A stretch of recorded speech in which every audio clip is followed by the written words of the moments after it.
What are hero talents? Hero talents are new, self-contained talent trees that players unlock access at level 71. Hero talents build on the abilities and talents of current classes and specializations. Players can choose a single hero talent tree to activate on a character, and these talents can be changed in the same way class talents can be currently changed in the game. There are 3 hero talent trees for each class, with the exception of Druid with 4 and Demon Hunter of 2. Each specialization has 2 hero talent trees they can choose between, and each of these trees is available as an option for 2 specializations. So Arms and Fury can both be Slayer, but Fury can also be Mountain Thane, and Arms can be Colossus. Protection can't be Slayer. So yeah, they're basically just subclasses. For example, there are 11 nodes in a hero talent tree. The first of these unlocks with the system at level 71. And you can earn 1 point per level from level 71 to 80, so you get every talent in the tree by level 80. Hero talents will have starter builds available, and your saved builds will save your hero talent choice as well. Okay. What to expect from hero talents? Each hero talent tree starts with a keystone talent that introduces the core mechanic and concept of the tree.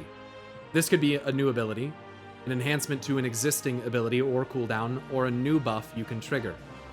The bottom talent of each tree is a capstone talent that builds on the core themes of the tree or adds new power to the keystone.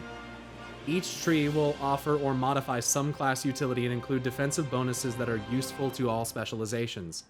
We're aiming for all trees to be about equal in the amount of utility and defensiveness they provide.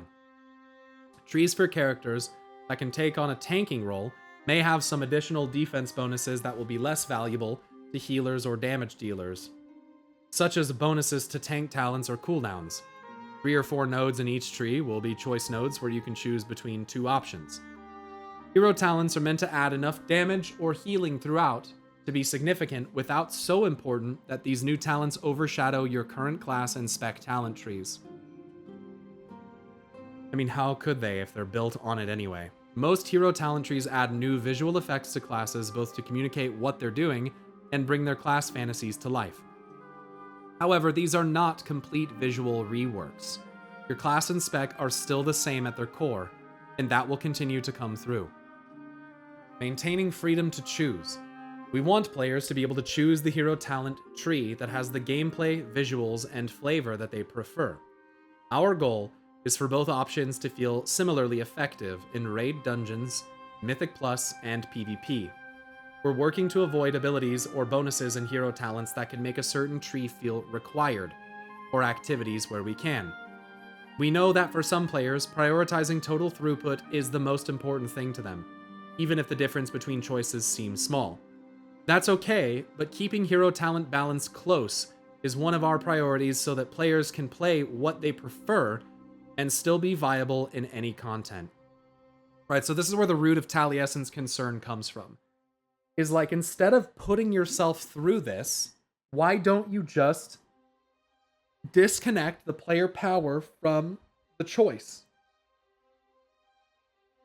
And I think that's a valid question, to which I would answer, because then what the fuck is the point? My answer would be, then what the fuck is the point? What's the difference between going from being a Retribution Paladin to a Herald of the Sun if I don't get any... What's the point? Where's the class fantasy in taking on a title? Hey, guess what? I can put on a title whenever the fuck I want, okay? You know what I'm saying? Like, a title is one thing, but like, what that actually means in terms of your character's power, I think is important in terms of like, the way that you perceive the game. But maybe I'm wrong? The powers will kind of what makes it cool. Right. Otherwise, it's just transmog. So there's nothing wrong with having something that gives you power. The argument is that when the power differential is so great that it loses its appeal because you end up bending to the whims of performance metrics rather than your true desire, which is so often occurring in modern life. how we chose hero talent concepts. Since we announced hero talents at BlizzCon, it's been great to see all the conversation and speculation surrounding the 39 hero talent titles. We'd like to share some of the thinking that went behind choosing those concepts. Each hero talent concept must be appropriate for both of the specs that can use it. Some concepts build on overlaps in abilities or flavors between the two specs that can use it, like Colossus Warriors, which are as mighty as Arms Warriors and as imposing as Protection Warriors, so it's Gladiator. Others create new themes that are appropriate for both specs, like Fate-bound Rogues. Hero talents also retain your combat role and the gear that you use so that you're not competing for new types of gear. For iconic Warcraft character archetypes, we wanted to be sure that we could deliver on their fantasy with World of Warcraft's classes. Blade Masters just wouldn't be Blade Masters without abilities like Wind Walk and Mirror Image. But those abilities don't fit in a warrior's toolkit. Lastly, there are several iconic character archetypes that are strongly tied to specific races and factions, such as Keeper of the Grove or Mountain Thane. It's exciting to embody these storied archetypes, but we want to ensure that characters of every race and faction can see themselves as those archetypes. We're open to feedback on what feels good for your characters versus what is frustrating. Yeah, and this is where some people would go, oh, the woke agenda. Oh, everybody getting to play whatever race they want. They have freedom. It's not right. We should take it away, build a wall around hero talents, and make everybody do the same thing. Freedom is gross and disgusting, and we will not stand for it. We'll only spread managed democracy. You can't be a Mountain Thane if you're a Draenei. That doesn't make sense. You can't be an American if you're from Mexico. What? That doesn't make sense. The Draenei, they want to become Mountain Thanes, so they're sending their worst people. They're sending their Lightbound. They're sending their Naru worshippers. They're sending their Voidborn. What are we gonna do? Fucking hell, dude. Yeah, who cares, bro? If you're such a sweaty nerd fuck that you're not willing to let freedom of choice be a thing because you're too bound to your ideals of the universe, get a fucking life, dude. This is coming from the guy who literally learns his own real-life philosophy about talking about this game. Get a fucking life, dude.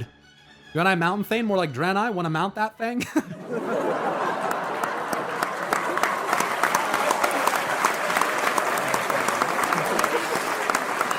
That's some of the most degen shit that anyone has said all fucking day.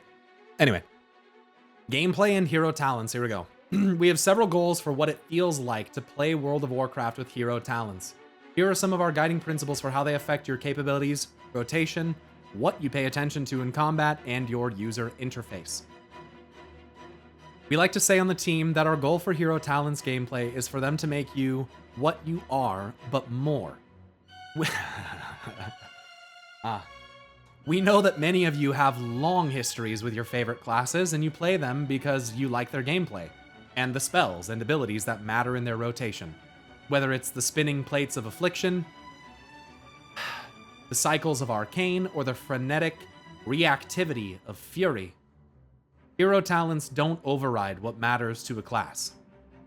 You should feel like you're playing your spec with a twist, or a boost, and not as if the things you care about have become unimportant or been replaced. A hero talent tree might add new behavior or bonuses to an existing ability, like Keeper of the Grove's bonuses to Force of Nature and Grove Guardian Treants. They might occasionally reset the cooldown on abilities or replace spells with more powerful versions. They might make it easier to maintain important buffs or grant additional resources at key moments. One thing that we're keeping a close eye on is complexity. Classes in WoW have a lot of abilities and talents, and there's a lot to learn about each one. We want hero talents to add new fun without creating new burdens, either in customizing or playing a character. Most hero talent trees do not add new buttons that players will need to add to their action bar or find a new keybind for. There will be additional opportunities for players to express their skill, but we're trying not to add things like complex maintenance buffs that increase the cognitive load for everyone playing a class. most of the choices a player will make about how complex they want their rotation to be will continue to be made in their class and spec talent trees. Good. Good. So what they're saying is passive effects that affect your existing spells and abilities in different ways without replacing them or unloading a bunch of extra new conceptual stuff to you that might feel overwhelming and out of place. They're trying to strike a balance. And it's hard. It's very difficult to do that. Some hero talents do require you to take certain talents in your class or spec trees to access their powers. This is often because those talents fit the flavor and theme of that specific hero talent tree. Let me read that again. Some hero talents do require you to take certain talents in your class or spec trees to access their powers, so you have to have the base talent first. This is often because those talents fit the flavor and theme of that specific hero talent tree. The Mountain Thane Warrior tree enhances Avatar and Thunderclap. Templar Paladin gives extra power to Wake of Ashes. And Elun's Chosen Druids can cast a particularly strong Fury of Elun. However, a hero talent tree will only ever require or enhance a small number of class or spec talents. It's important to us that there is still freedom in customizing your class build. If you don't tank Avatar, how can you get the Mountain Thane version? Right. Over the coming months, we'll continue to share full designs for hero talent trees from the War Within. We're excited to hear what you think of them. Below, you'll find the hero talents for Elun's Chosen and Wildstalker Druids, Scale Commander, etc. So, okay, let's take a look at these. I mean, the mock-ups and everything are interesting to look at. I should probably look at something that I play. Maybe Warlock. Let's look at this. The defeat of the Legion has left many demons unbound and potent magics untouched. Bring the remnants of the Burning Crusade to heal, commanding greater demons once thought to be uncontrollable, and wreak havoc across the battlefield using abyssal powers from the Twisting Nether. Abyssal powers, huh? Diabolic Ritual. Spending a soul shard grants Diabolic Ritual for 20 seconds. When it's active, each soul shard spent reduces its duration by 1 second. Okay, when Diabolic Ritual expires, you gain demonic arts. You want to burn through them more quickly. Cause your next ability to cost soul shards to summon an Overlord, Mother of Chaos, or Pit Lord that unleashes a devastating attack against your enemies. Diabolist can be between Destro and Demo. Touch of Rancora. Ah, dude. Cool. Yo, they're baking in.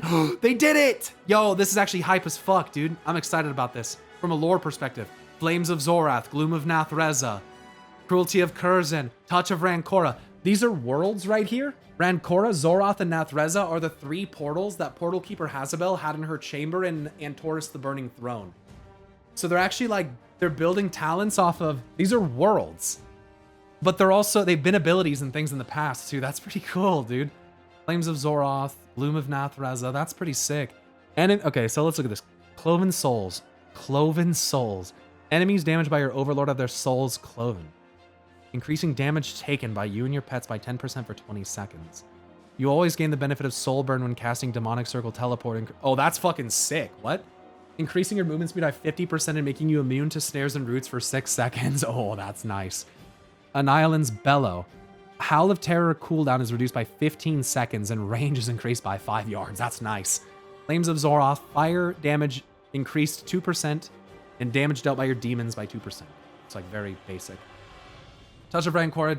Diabolic Ritual increases the damage of your next ability that calls soul shards by 30% and reduces its cast time by 50%. So you use that on Chaos Bolt. Cruelty of Curzon. Nether Portal. Summon Demonic Tyrant. And Summon Infernal grant Diabolic Ritual and reduce its duration by 3 seconds. Okay, cool. So use your big main cooldown and it'll do that.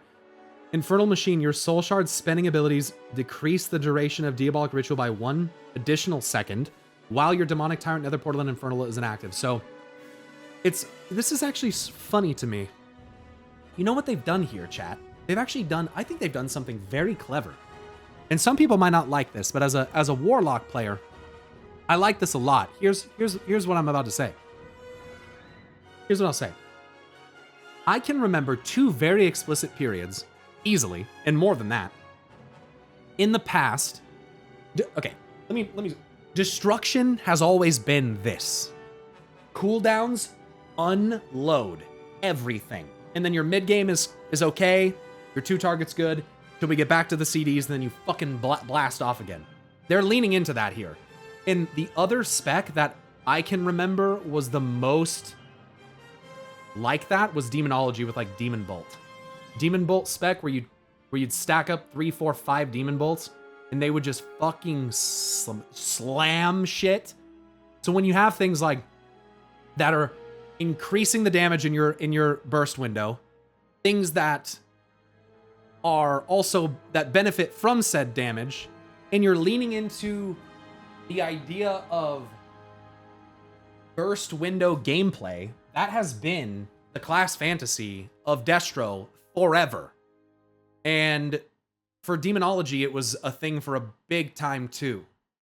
So spending soul shards grants it, then you want to spend another. You're just burning through them. I actually, this sounds kind of sick. Abyssal Domination. Grimoire, Felguard, and Cataclysm gain additional effects. With Demonology, Grimoire, Felguard lasts 3 seconds longer. Oh, and its cooldown is reduced by 30%. That's really good.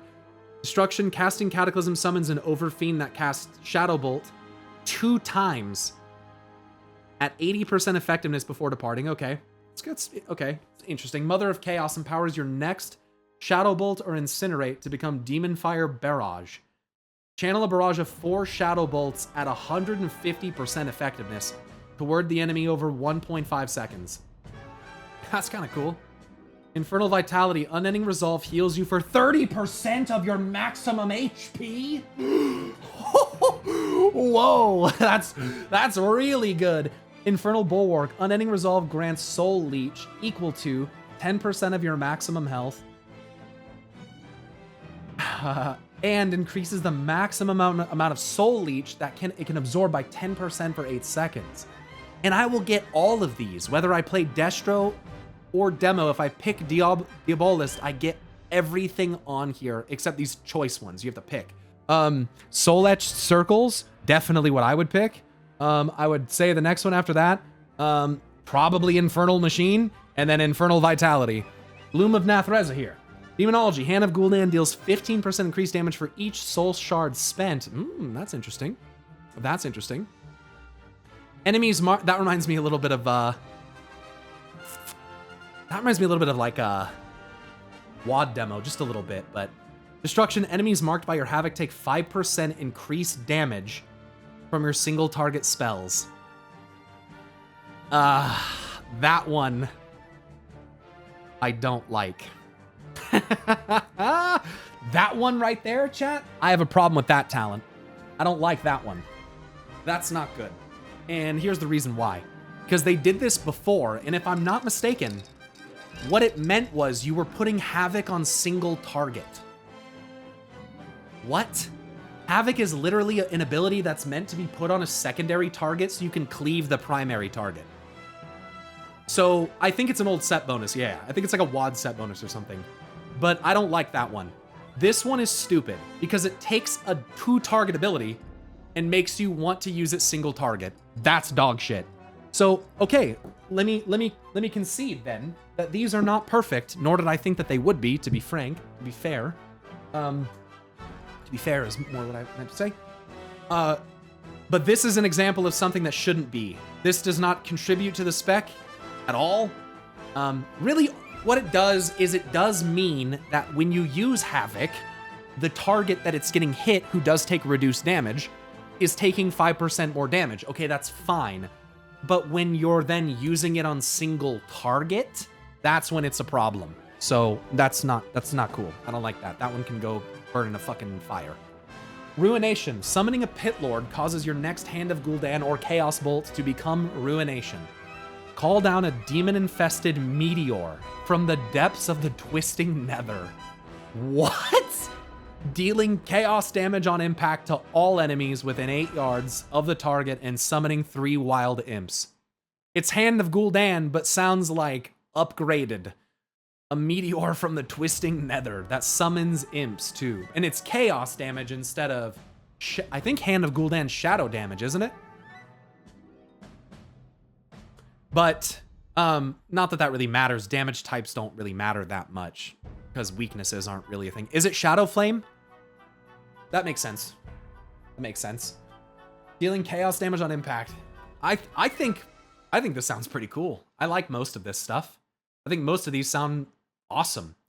And yeah, I think people that are delusional and think that their 1 to 5% damage difference is so catastrophic need to fucking wake up, because it's just, it literally only matters for 1% of people. And does that mean that we should just ignore it? No, not entirely, but should we use it as the means by which we balance things for like normal ass people? No, probably not. And that's been something that people have talked about for a long fucking time.